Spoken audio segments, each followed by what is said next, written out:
Hello and welcome to this tutorial. Today I'm going to teach you how to do a simple dissolve shader. I think this is the most simple way you can do it in a written shader. So what I'm going to do is I'm going to leave the code up and it's all here for the shader. So if you don't want to follow the tutorials on the code, that's fine, it's there for you. And I'll demonstrate it. So one means we can see the icon and then we'll slowly dissolve outwards using a noise texture here. Now I'm going to move this over here, use it as a reference, and I'm going to ask you to make a new project, put a no 2D in there. We're going to drag on an icon. Let's drag this over.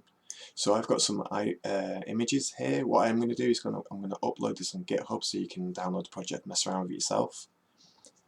So let's start. So what we're going to do is we're going to go to material. We're going to go to the shader material, click the box, add a new shader, click the shader, and here we go. So it's a canvas item, so shader type canvas item, which means it's a 2D shader, and we're going to put in our uniform. So uniforms is data you can drag into the shader. Float value equals hint. Oops, range. We'll say 0. Actually, I'll go 1 to 0. No, that's silly. Let's just leave it like that.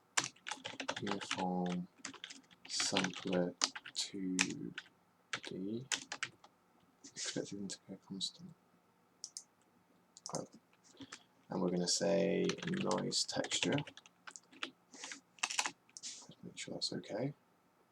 So what that's going to do is it's going to allow me to go to here and move this over. So that'll be fully dissolved and we can fully see the texture. I'm just going to put in a noise texture now. So we're going to go to new noise texture, click that, and then we can click open simplex, whatever seeds you want, and there is a noise texture in there. So what we're going to do now is make a fragment, so void fragment,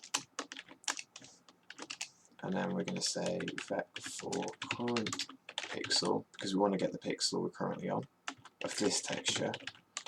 So it's texture capitals, which means this is the actual texture it's retrieving. UV is your coordinates inside the texture. Click for noise pixel equals texture.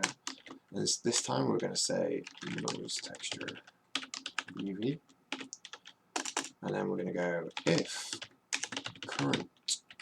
Oops, no. If noise pixel .r is greater than value. We'll do something there, but let's go else. We're going to leave it alone. So color equals current pixel.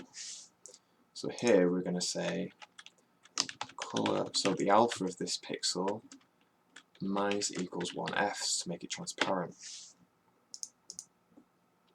So this should be all the code, I believe. So let me go through. Yeah, and as you can see, you've got a nice little dissolving effect. It depends totally on this noise texture. Now, you could advance with this where I found a swirl pattern online. It'll be in the project I upload. And it gives a nice little swirl effect, which I really like. Another cool thing you could do is, I mean, it's a little bit silly, but you could put texture in and make sure that the white slowly glades to black, and then you can see it.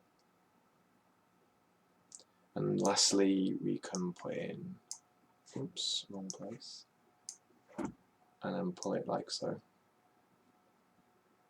So you can imagine you could make like screen transitions with this, which is pretty cool. I haven't messed around with it myself. So you'll probably be wondering if you're new to shaders, like how do we interact with values? So I'm going to make a tutorial dedicated to that, so you can access this with inside GD scripts.